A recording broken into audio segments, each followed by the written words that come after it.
Ngayong hapon, ipagpapatuloy po natin yung mga itinuturo po sa atin, itong mga nakaraang linggo. Maaring kayo po ay, kumbaga ay masidhi ang inyong pakikinig. Di ba? Natatandaan niyo pa ho ba yung mensahe last Sunday? Di ba? Sino ba nag-preach last Sunday? Wala kami dito eh. No? Kasi Pastor Heidi, natatandaan niyo pa ba yung preaching ni Pastor Heidi? Pero nasa flow po tayo ngayon ng pagtuturo patungkol sa paghahari ng Diyos. Okay? Ito po yung, kumbaga ay itinuturo ng ating mga pastor, ating mga senior pastors. And sabi nga ni Pastor po kaninang umaga, si Sister Shadi, sa talagang, kumbaga, very passionate siya na ma-share ito. Sa loob po ng 3 linggo, siya po nag-preach. Siya po siyang nag-preach sa English service na madalang nating makita yon, no? At hindi lang po isang beses, kundi 3 beses sa isang araw, no po? Kaya nakakagulat na ibig sabihin, meron pong urgency, meron passion yung ating mga pastor para ituro ito. At siguro talagang kinakailangan maintindihan natin, well, hindi siguro, kundi talagang nais ng Banal na Espiritu na matutunan natin ang patungkol sa prinsipyo ng kaharian ng Diyos. Ano nga ba ito? At ano ang relasyon nito sa ating pananampalataya? Anong ibig sabihin ng kaharian? Anong ibig sabihin ng pagkilos ng Diyos? At ito po yung ating pag-aaralan at ipagpapatuloy po natin ito. Kaya ang title po ng aking message ay KKK. Ayan. KKK. Kaharian, kapangyarihan, at kapayapaan. Yan po ang ating pag-uusapan. Kung yung KKK nung mga unang panahon ay patungkol sa pakikibaka at revolusyon, ito po ay patungkol naman sa kaharian, sa kapangyarihan, at sa kapayapaan. Nalangin tayo, Panginoon, pagpalain niyo po ang inyong salita, na amin pong pagbubulay-bulayan, pag-aaralan, at Banal na Espiritu, manguna ka sa amin. Sa pangalan ni Jesus, Amen. Kaharian ng Diyos. Napaka-importante pong maintindihan po natin na tayo ay nasa ilalim ng kaharian. Tayo ay kabahagi ng isang kaharian. At dito po sa Pilipinas, medyo hindi po tayo masyadong maalam, kumbaga, sa sistema ng kaharian sapagkat nasanay po tayo sa gobyernong demokratiko. Yun po yung binoboto natin ng ating tagapanguna at binovote out din natin ang mga tagapanguna natin. Pero ang prinsipyong kaharian ay merong nangunguna sa atin, may nagahari sa atin, at siya ang may-ari. So yung nagahari at nagmamay-ari, iba po yung nangunguna ka lang dahil ibinoto ka. Iba rin naman yung nangunguna ka sapagkat ikaw ang may-ari. At yung prinsipyong yon ay tila minsan hindi natin maintindihan sapagkat, yun nga, nasanay tayo sa sistemang demokratiko na kung ayaw natin ng leader, ayaw natin siya. Pero sa kaharian, kung meron kang hari, ikaw ay pagmamay-ari. At kung ikaw ay magiging kabilang ng kaharian, ikaw ay kailangang maipanganak sa kaharian. Yan po ang prinsipyo na meron tayo at yan po ang katatayuan na meron tayo bilang isang mananampalataya. Kung maiintindihan po natin itong prinsipyong ito, maiintindihan natin ang sistema ng pagkilos ng Diyos. Maintindihan na natin kung paano natin gagamitin ang katatayuang ito. At maintindihan natin ang pagsunod, pagpapasakop, at paggamit ng ating kapangyarihan. Ang sabi po sa Juan Kapitulo 1, talatang 12, subalit ang lahat ng tumanggap at sumampalataya sa Kanya ay binigyan niya ng karapatan. Sa original na translation po, kapangyarihan. Hindi lang po karapatan, kundi kapangyarihan na maging isang anak ng Diyos. Verse 13, sila ay naging mga anak ng Diyos, hindi dahil isinilang sila ayon sa kalikasan o sa kagustuhan o sa kagagawa ng tao, kundi sila ay isinilang sa pamilya ng Diyos sa pamamagitan ng kalooban ng Diyos. So, hindi po kayo naging kabilang sa pamilya ng Diyos dahil lang ginusto ng tao. Kayo ay ibinilang sa pamilya ng Diyos, sa paghahari ng Diyos, sa pribileyo na mayroon kayo bilang isang pamilya, sapagkat yan ang niloob ng Diyos para sa inyo. Kaya nga, pagka ikaw ay tumanggap at nanampalataya sa Panginoon, pumapasok ka actually sa isang lugar na ikaw ay nagpapasakop sa kaharian ng Panginoon. Ikaw ay pumapasok sa isang lugar na hindi ito kagagawa ng tao, ito ay pagkilos ng Diyos at siya mismo ang may kagustuhan nito. Gusto ng Diyos na mapabilang ka sa kanyang pamilya. Gusto ng Diyos na ikaw ay makaranas ng lahat ng pagpapala ng isang pamilya niya. At nais niya na maranasan mo. Nais niya na ikaw ay magkaroon ng karanasan patungkol sa kanyang pamilya at sa kanyang paghahari.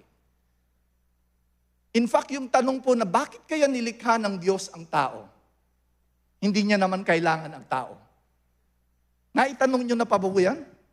Bakit nga ba naglikha ang Diyos ng tao samantalang hindi niya kailangan ang tao? Siya ay self-existent, siya ay powerful. Alam niyo po kung bakit? Sapagkat nais niyang hindi lamang siyang nakakaranas ng pribileyo ng kapangyarihan, anong pribileyo ng pagmamahal, kundi nais niya itong i-impart, ibahagi sa kanyang nilikha. Kaya kanya nilikha ay upang maranasan mo kung anong ibig sabihin ng pagmamahal na nanggagaling sa kanya. Amen? Ngunit alam nyo naman ang nangyari, nagkasala ang tao. Yung pa isa, bakit ba naman kasi binigyan ng Diyos ng kalayaan ng tao na pumili kung ano ang tama at mali? Bakit hindi niya na lamang binigyan sila at mayroon siyang kapangyarihang gawing, kung ito ang gusto ko, ganito ang gawin nyo. Pero gumawa siya ng isang bagay na napaka-dangerous at yan ay ang kakayanang pumili. Bakit nga ba? Sapagkat hindi pagmamahal ang ginagawa ng Diyos pag ginawa kang robot. Nakita niyo po ba yon? Dahil kung robot ka, at kung ano lang gusto niyang masunod, hindi pagmamahal yon. Makasarili yon.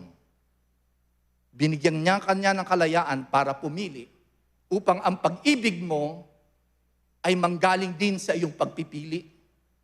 Hindi lamang dahil kinukontrol ka. Kaya napaka-profound actually ang ginawa ng Diyos sa atin. Nagkasala ang tao, gumawa pa rin ang paraan ng Panginoon.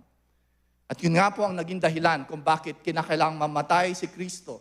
Kinakailangang bumapas siya dito sa lupa, nagkatawang tao, kunin ang kasalanan natin at bayaran niya ang kasalanan natin para lamang maibalik muli ang plano ng Diyos para sa iyo.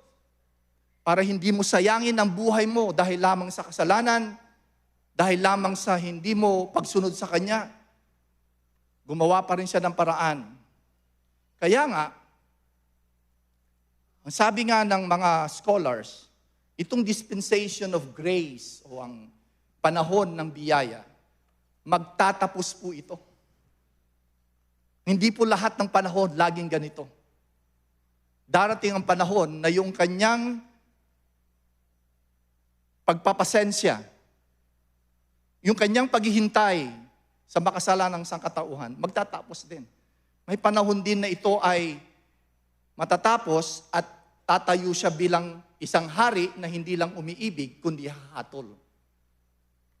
Kaya habang may panahon pa, yan po ang ating ipinapangaral, habang may panahon pa, ngayon ang araw ng kaligtasan. Can you say amen?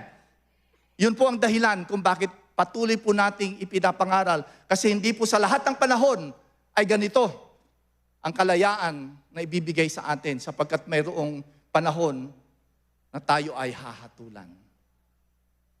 Ngunit salamat sa Panginoon sapagkat kayo ay tumalima sa Kanya. Amen? Dahil ang sabi nga rito sa John chapter 3 verse 3, maaring ito po ay very popular po sa inyo. Sabi niya rito, sumagot si Jesus kay Nicodemo, tandaan mo, ang sinasabi kong ito, malibang ipanganak na muli ang isang tao, hindi niya makikita ang paghahari ng Diyos.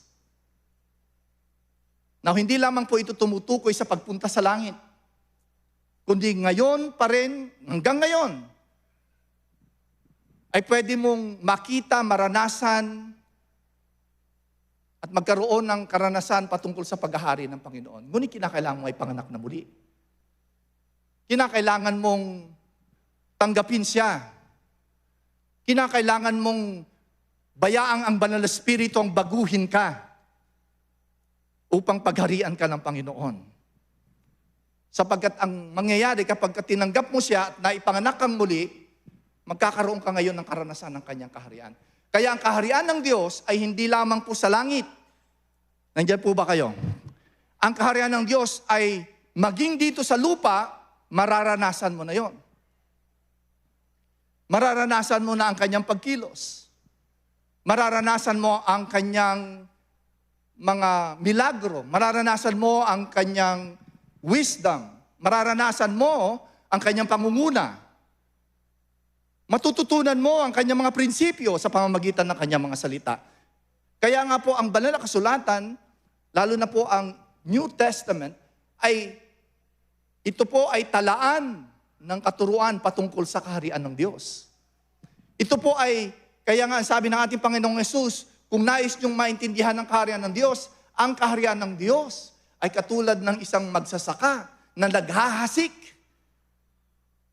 ng mga binhi. Yan ang kaharian ng Diyos. Ibig sabihin, kung nais mong maintindihan ang kaharian ng Diyos, tanggapin mo ang kanyang salita. Kung nais mong maintindihan ang prinsipyo ng Diyos, basahin mo ang kanyang mga salita.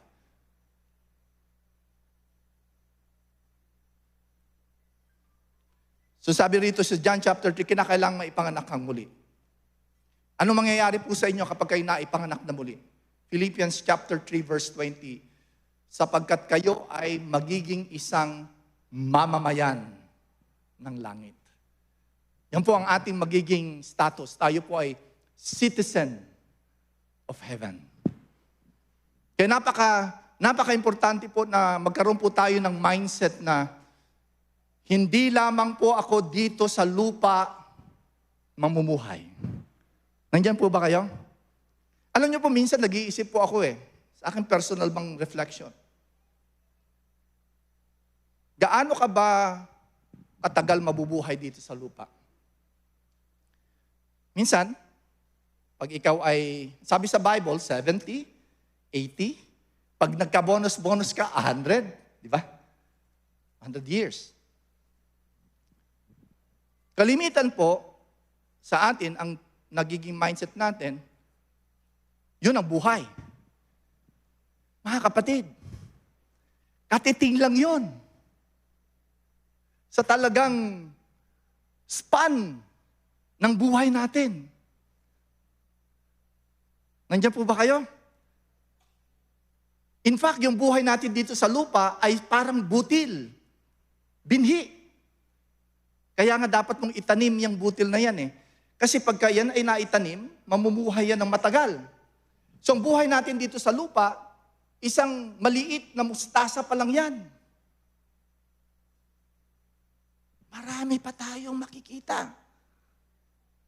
Nagbabasa ako ng Bible at binabasa ko yung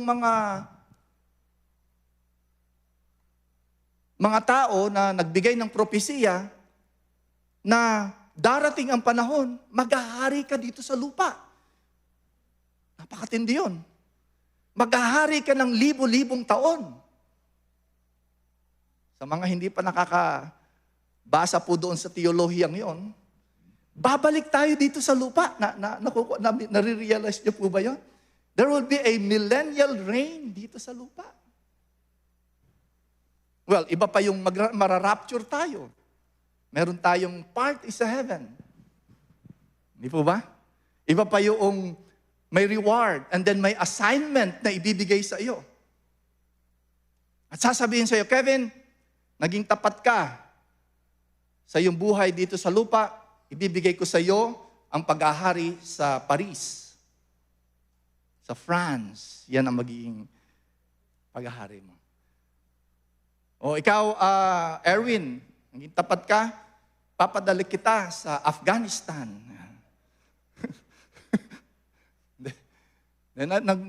Pero sa totoo lang po, kung babasahin yung banal na kasulatan, mayroon pong pangako doon na eternity ang ating buhay. So marami pa tayong hindi mararanasan. So, hindi pa nararanasan, I would say.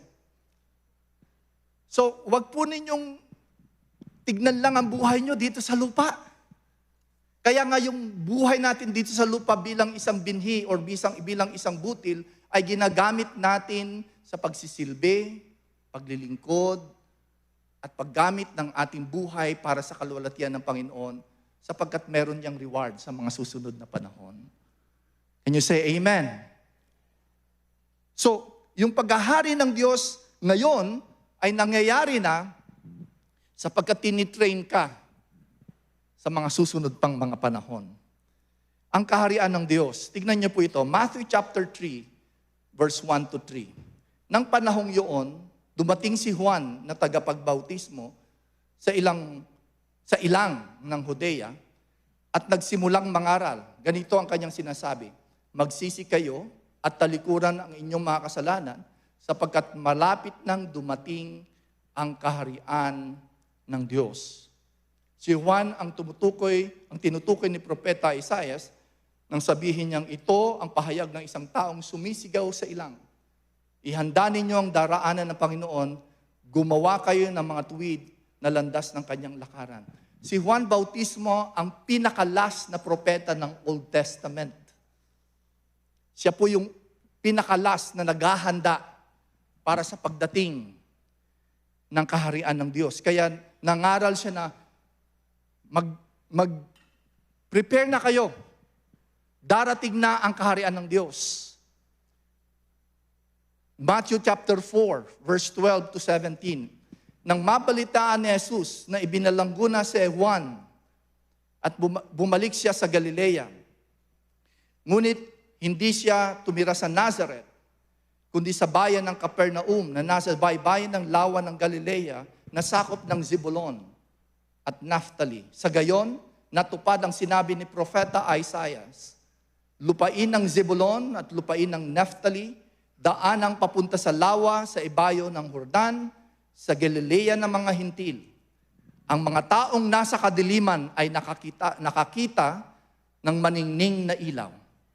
Sa mga nakatira sa lilim ng kamatayan ay sumikat ang liwanag. Ibig sabihin, dumating na. Kung kay Juan, parating pa lang, dito, ipinapangaral na ang kaharaan ng Diyos ay dumating na. Verse 17, mula noon ay nangaral na si Jesus at itinuturo niyang magsisi kayo at talikuran ang inyong mga kasalanan sapagkat malapit nang dumating ang kaharian ng langit. Actually po, sa original na lengguwahe, hindi po yung dumating, malapit nang dumating. The kingdom is at hand. Hindi po yun actually malapit.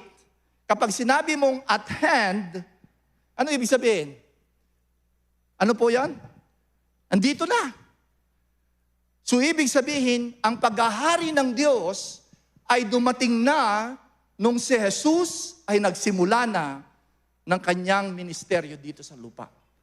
So ibig sabihin, ang paghahari ng Diyos ay sa pamamagitan ng pagdating ng Mesiyas. Yan po ang paghahari ng Diyos. Ang tingin ng mga Pariseo, isang relihiyon. Pero sa plano ng Diyos, ang kaharian ng Diyos ay nagsimula na. At mula doon, nagturo na siya. kung itinuturo ng Pariseo, ganito ang gawin nyo, ang itinuturo ko naman sa inyo, ganito ang gawin nyo. Ibig sabihin, may panibago ng era, may panibago ng panahon, may panibago ng pagkilos ang Diyos. At ang pagkilos ng Diyos, dinadala niya ang kaharian mula sa langit, dito sa lupa, at ipinapakita niya sa sangkatauhan. Ito ang kaharian ng Diyos.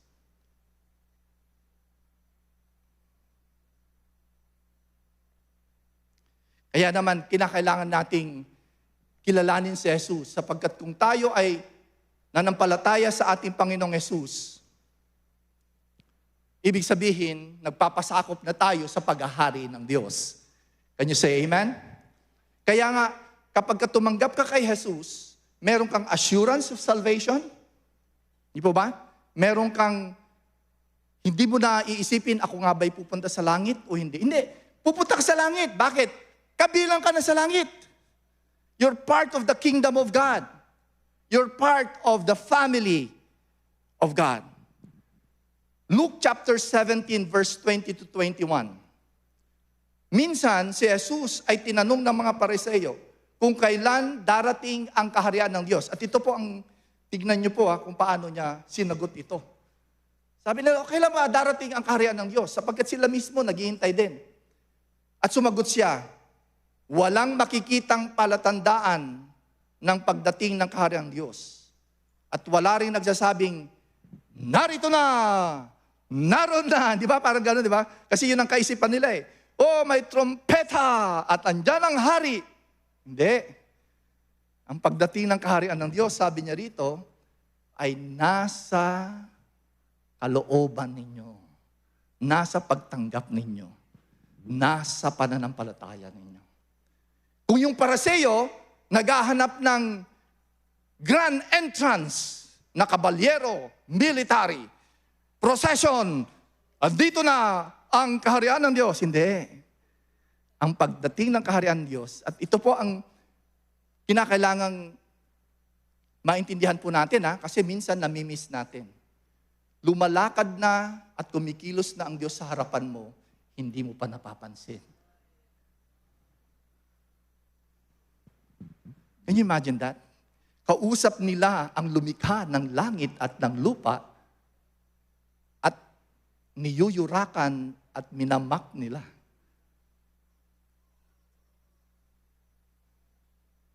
Ganyan po kumilos ang kaharian ng Diyos. Ang kaharian ng Diyos hindi katulad ng pananaw ng mundong ito. Oh, gusto ko ng isang matipuno, isang magandang kabalyero, may corona. Parang si Leo, kabalyero. Ito talaga, pastora, ito kung anong sinasabi mo.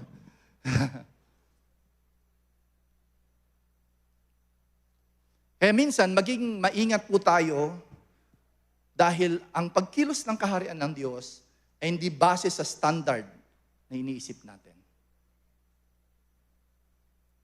Sabi niya, gusto niyo bang maintindihan at makapasok sa kaharian ng Diyos? Maging katulad ng isang bata kayo. Maging inosente at walang pag-iimbot o anumang uri ng sariling. Kasi ang pagkilos ng Diyos ay kakaiba sa pagkilos ng mundo. Sabi ng ating Panginoong Hesus, naghihintay kayo ng grand entrance, nandito na ang kaharian ng Diyos. At ito ay sa katauhan ng ating Panginoong Hesus. Kaya siya ay nagbigay ng magagandang katuruan patungkol sa kaharian. Mahalin ninyo ang inyong kaaway. Ipanalangin nyo sila. Magbigay kayo. Pag-aralan nyo ang aking mga salita. Sumunod kayo sa prinsipyo ng kaharian. Mapalad ang taong mapagpakumbaba. Mapalad ang mga taong nagpapatawad. Mapalad ang mga taong kahit na inuusig sila, sila'y nananalangin. Bakit? Yun po ang prinsipyo ng kaharian ng Diyos. Marami po ang hindi dumadaan sa daanang yon sapagkat si Jesus mismo ang nagsabi, sapagkat ang daanan ng kaharian ay makipot. Hindi kapansin-pansin. Hindi grandstanding. Ang kaharian ng Diyos ay hindi parang isang daanang maluwag na lahat ng tao gusto doon kasi trending. Kasi talagang yon, popular yon. Yung pala ang end noon ay distraction or pagkasira. Ito pang maganda sa kaharian ng Diyos. Matthew chapter 6 verse 28. Bakit kayo nababalisa tungkol sa pananapit? Isipin ninyo kung paanong tumutubo ang mga bulaklak sa parang. Hindi sila nagtatrabaho, ni gumagawa ng damit. Ngunit sinasabi ko sa inyo, kahit si Solomon, sa kanyang karangyaan ay hindi nakapagdamit ng singganda ng isa sa mga bulaklak na ito.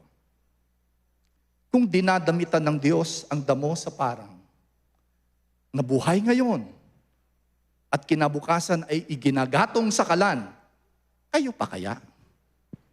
Kay liit ang inyong pananampalataya sa Kanya. Yan po ang kaharian ng Diyos. Ibig sabihin, matuto po kayo sa nilikha ng Diyos. Matuto kayo kung paano kaganda ang nilikha ng Diyos. Makikita nyo ang prinsipyo ng kaharian ng Diyos. Verse 31, kaya't huwag kayong mag-alala na baka kayo ay kapusin sa pagkain. Maliban dun sa mga nagda-diet, kinakailangan kapusin ka ng pagkain para lumiit ang iyong tiyan. Praise the Lord, no? Okay lang po ba kayo? O kaya'y inumin, o kaya'y damit. Verse 32. Hindi pat ang mga hintil ang nababahala tungkol sa mga bagay na ito. Ano ibig sabihin ng hintil? Mga hindi naniniwala at nananampalataya sa Diyos. Alam na ng inyong amang nasa langit na kailangan ninyo ang lahat na ito. Ngunit, higit sa lahat, sabi nga po natin, higit sa lahat, ay bigyang halaga ninyo ang ano po? Ang kaharian ng Diyos. Yan po ang pahalagaan po natin sa buhay na ito. Pahalagahan po natin ang kaharian ng Diyos, ang kanyang paghahari, ang kanyang prinsipyo, at ang pamumuhay ng ayon sa kanyang kalooban, sabi rito. At ibibigay niya sa inyo ang lahat ng mga bagay na ito. Can you say amen? Palapakan po natin ang Panginoon. Huwag ninyong alalahanin ng bukas, sapagkat ang bukas ang mag-aalala sa sarili niya. Purihin ang Panginoon. Sapat na ang inyong mga suliranin sa bawat araw. Sapat na yon. Now, hindi ko sinasabing huwag kayong magplano, pero huwag ninyong pagtuunan ng kawalan ng pagtulog, iniisip, tutugunan ng Panginoon ang pangangailangan mo. Can you say amen? Gaano man ka-imposible yan, kabilang ka sa kaharian ng Diyos, pumanatag ka at pumayapa ka. Sapat na ang suliranin ng inyong buhay sa isang araw. Hindi nyo kayang pasanin ang suliranin ng buhay sa isang siglo. Huwag nyo isipin yung isang siglo. No? Huwag nyo isipin yung isang dekada. Isipin nyo yung ngayon. Ngayon po yun. Ngayon. Kunin natin. Isipin natin ngayon. Salamat sa Panginoon. Humihinga pa ako. Amen. Salamat sa Panginoon.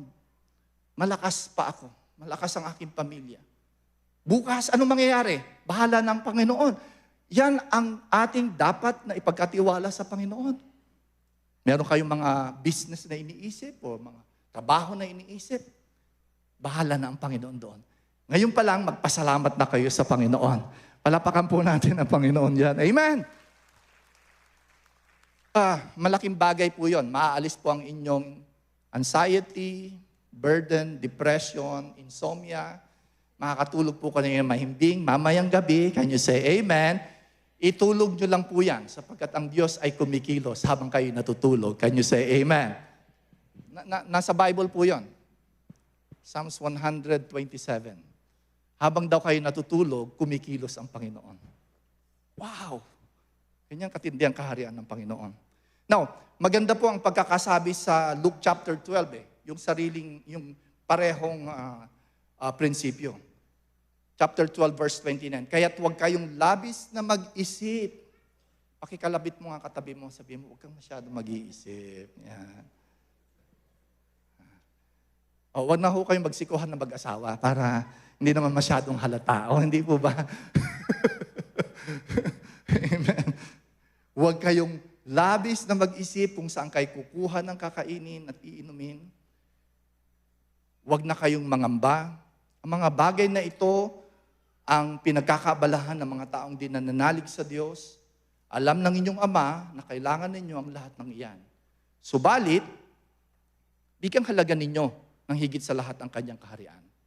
Mas unahin natin ang kanyang salita, ang kanyang prinsipyo, ang pakikipagniig sa kanya, kanyang pagkilos sa atin, at ibibigay niya ang mga bagay na ito.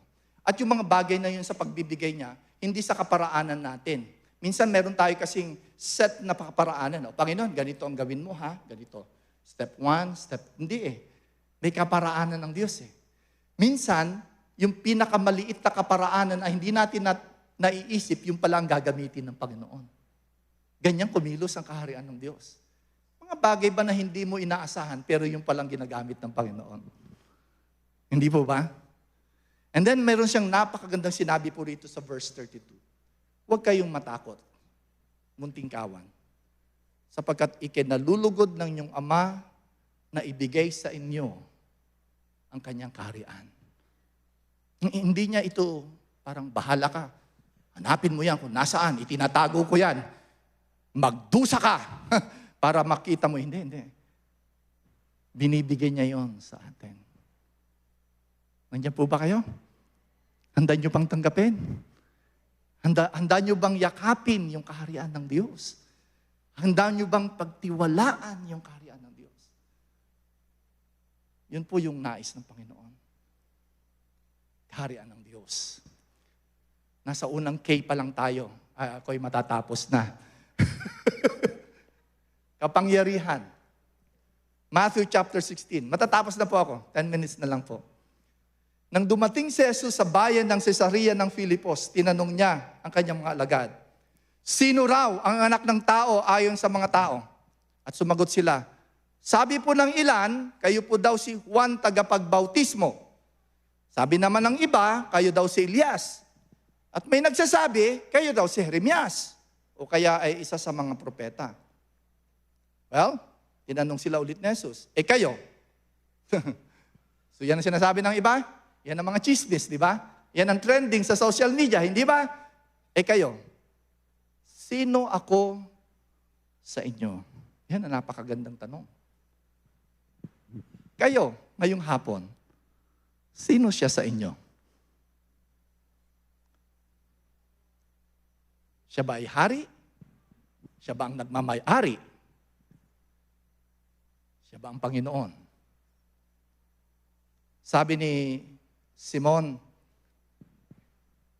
kayo po ang Kristo, kayo po ang anak ng Diyos na buhay. At sinabi ni Jesus, pinagpala ka, Simon, na anak ni Jonas, sapagkat katotohanang ito'y hindi inihayag sa iyo ng sino mang tao, kundi yan ang aking amang nasa langit. At sinasabi ko sa iyo, ikaw ay Pedro. At sa ibabaw ng batong ito, ang batong si Jesus, ang Mesiyas, ay itatayo ko ang aking iglesia, kalipunan ng mga taong nanampalataya kay Jesus. At ang kapangyarihan ng kamatayan ay hindi magtatagumpay laban sa Kanya. So yung iglesia po doon ay hindi po yung building. Iglesia po doon ay yung mga kalipunan ng mga taong nagpasakop, nagpailalim sa kaharian ng Diyos. So sabi niya, ang kapangyarihan ng kamatayan ay hindi magtatagumpay laban sa iyo. Verse 19, ito pa isa. At ibibigay ko sa iyo ang mga, sabi nga ito na, ang mga. Hindi isang susi, hindi master key. Ang mga susi ng kaharian ng langit. Pag ibinigay ko po sa inyo ang susi ng aking sasakyan, ano pong ibig sabihin nun? maa-access nyo ang aking sasakyan, magagamit nyo ang aking sasakyan, may idadrive nyo ang aking sasakyan, pwede nyong karnapin ang aking sasakyan, pwede nyong gamitin ito kung saan man kayo bumiyahe. Bakit? Binibigyan kayo ng hindi lang access, binibigyan kayo ng kapangyarihan at karapatan para gamitin, katulad ng pagbibigay ko sa inyo ng susi, yung aking kotse, gamitin nyo ang kapangyarihan ng langit.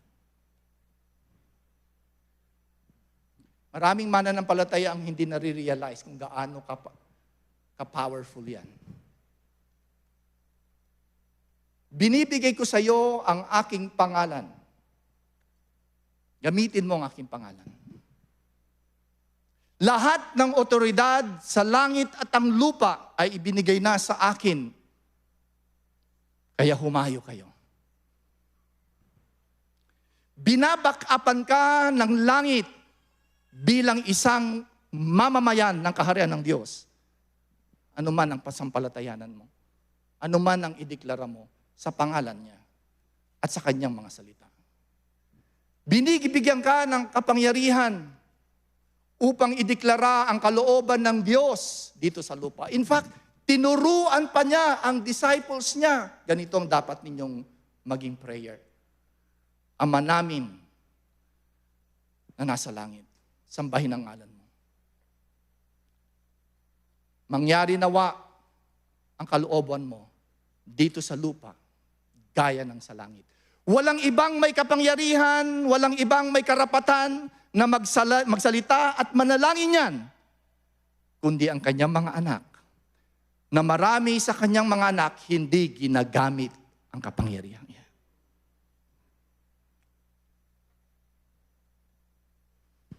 Nakikinig din ang anghel sa mga bukang bibig ng inyong salita, ng inyong bibig.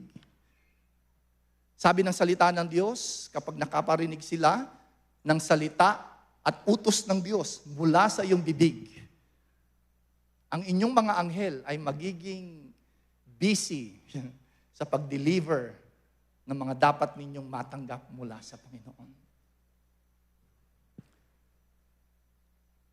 Kapangyarihan. Marami pa po akong verses, pero 6 minutes na lang po ako rito.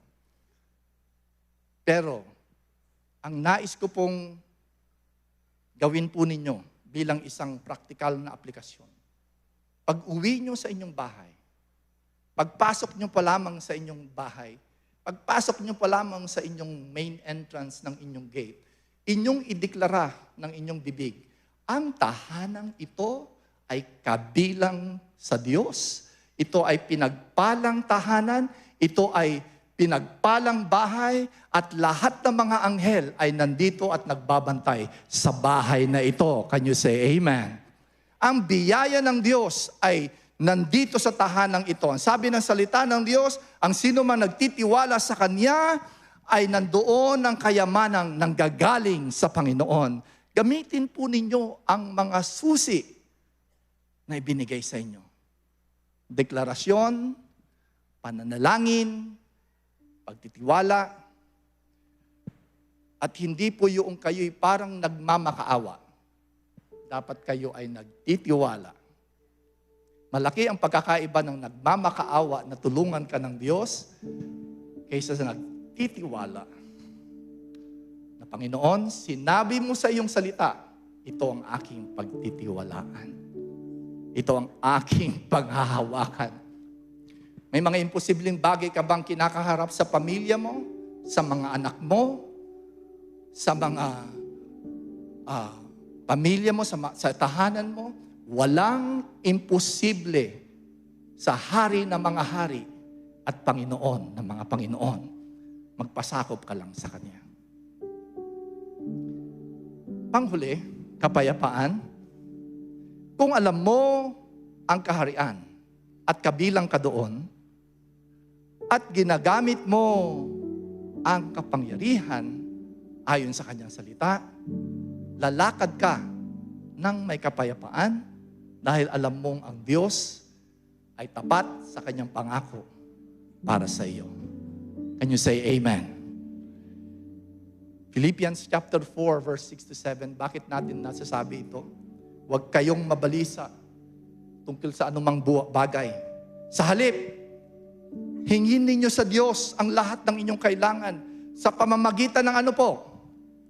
Panalangin ano po? May pagpapasalamat. Kailan po huli kayo nagpasalamat sa Panginoon? Sabihin niyo, Panginoon, salamat po. Salamat po. Kahit na meron akong problema, salamat po dahil kayo ang Diyos na tapat. Manalangin kayo ng may pasasalamat. At kung gagawin niyo raw po yun, verse 7, ang kapayapaan ng Diyos na hindi maunawaan ng tao.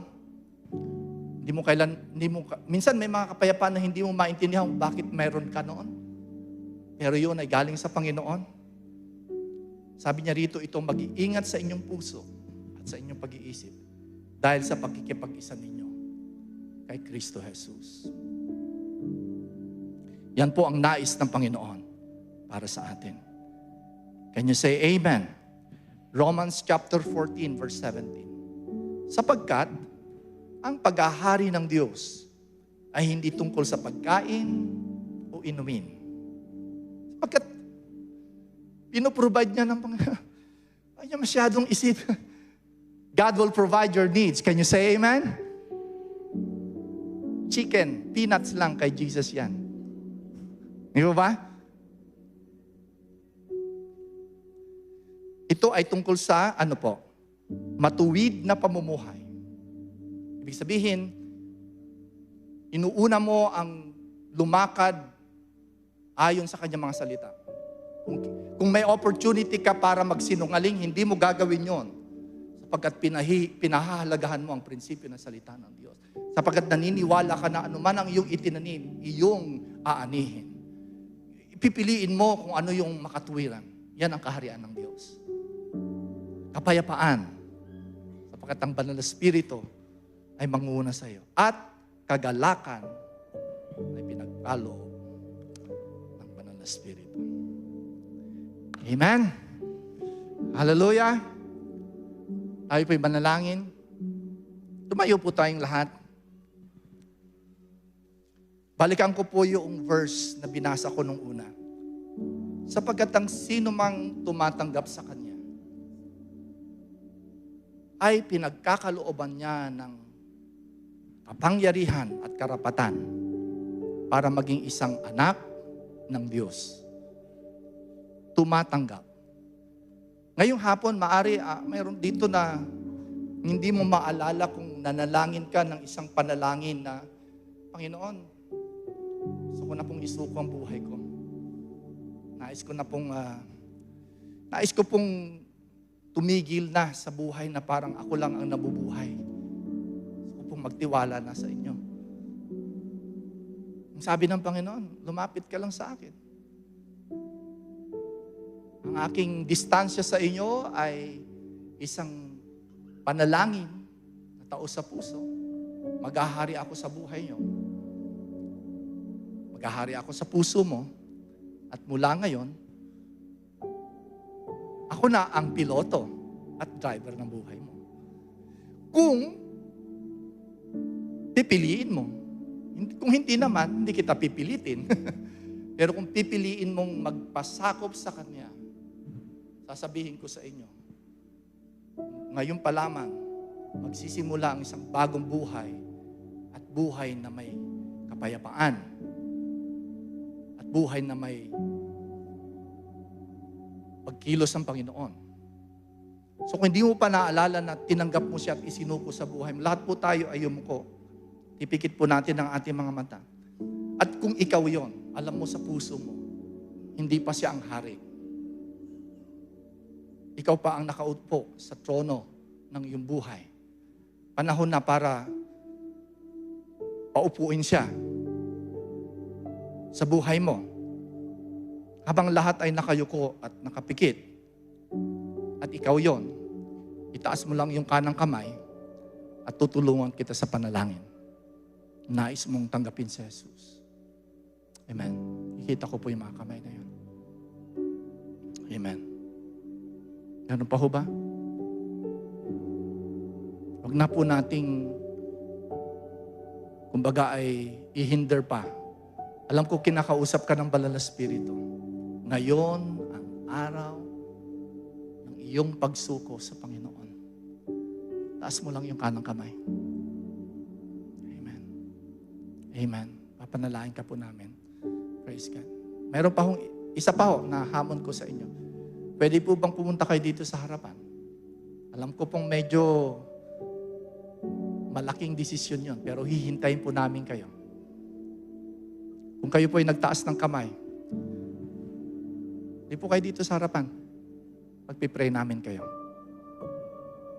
Hintayin po namin kayo. Meron po ba?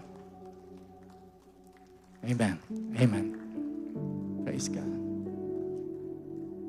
Sa balcony, hintayin po namin kayo kung nais niyong bumaba. Praise God. Amen. Palapakan po natin ang Panginoon. Palapakan po natin ang Panginoon. Amen. Hallelujah. Praise the Lord. Amen. Alam nyo, kapag kayo ay gumawa ng desisyong katulad nitong maaring nakakahiya, public declaration, hindi po ito kalilibutan ng Panginoon kasi hindi nyo ikinahiya siya. Dahil alam nyo na ito ang araw na kailangan nyo nang isuko ang inyong buhay sa Panginoon. Amen? Sumunod po kayo sa akin sa panalangin. Ano po? Gawin yung personal, time team. At bilang encouragement po, mga kapatid, sabayan po natin sila sa panalangin. At gawin nyo po itong personal nyong paglapit sa Panginoon. Sabihin po natin ng sabay-sabay, Panginoong Jesus, salamat po sa pag-ibig mo sa akin at sa kapatawaran ng aking kasalanan. Ikaw ay napako dun sa krus upang akuin ang aming mga kasalanan. Kay nabuhay na maguli upang bigyan kami ng bagong buhay. Ngayong araw na ito, binubuksan ko ang aking puso. Inaanyayahan kita maging Panginoon at maging hari ng aking buhay. Salamat po sa kapatawaran, kaligtasan, at bagong buhay na aking tinatanggap ngayon. Isinusuko ko ang aking buhay. Ako'y susunod sa inyo. Ako'y maglilingkod sa inyo. Salamat po sa pangalan ni Jesus. Amen. Amen. Dito lang po kayo, saglit lang po. Palapakan po natin ang Panginoon. Saglit lang po, no? Kakausapin lang po namin kayo. Andiyan po si Pastor Leo. Meron po kami ibibigay na gift sa inyo. At just a little bit of explanation kung bakit ganito po yung ating ginawa. Congratulations po. Alam ko ang kapayapaan ng Panginoon ay nag-ahari na sa inyong mga puso. Amen? Pastor Leo, sige po, sumunod po tayo sa Kanya. Hallelujah, palapakan po natin ang Panginoon. Taas po natin ang ating mga kamay. Panginoon, maraming salamat po sa inyong paghahari. Salamat, Panginoon, na kayo ang Panginoon ng aming buhay. Salamat na Panginoon, na kabilang po kami sa inyong kaharian. At dakilang Diyos, patuloy mo kaming turuan. Patuloy mo kaming bigyan ng karanasan. Patuloy po kaming maging matapat sa pagsunod sa inyo. At nawa, Panginoon, ay makita mo sa aming mga puso na lagi po namin inuuna ang paghahari po ninyo at hindi ang anumang mga pangailangan na amin pong ikinakabahala. Salamat po sa katugunan ng panalangin ng inyong mga anak. Mga bagay na kanilang ipinapanalangin patungkol sa kanilang kalusugan, sa kanilang pamilya, maging sa kanilang trabaho. Ngayong linggong ito, nagdideklara ako ng pagpapala at pag-iingat sa lahat ng mga anak mo, Panginoon. Saan man po sila pumunta. Salamat, Banal na Espiritu, na tuturuan niyo po sila ngayong linggo Ano man po ang dapat nilang maging desisyon, ano man po ang kanilang maging direksyon. Maging sa mga may trabaho, may businesses, mga bagay na kanila, Panginoong, pinangangalagaan. Pagpalain niyo po ang bawat isa sa amin at ingatan niyo po kami sa lahat ng aming po, Panginoong, gagawin ngayong linggo ito. Ito po ang aming dalangin sa pangalan po na anak na si Jesus. Ang lahat ay magsabi po ng Amen. God bless you po. Magkita-kita ulit tayo sa susunod na linggo.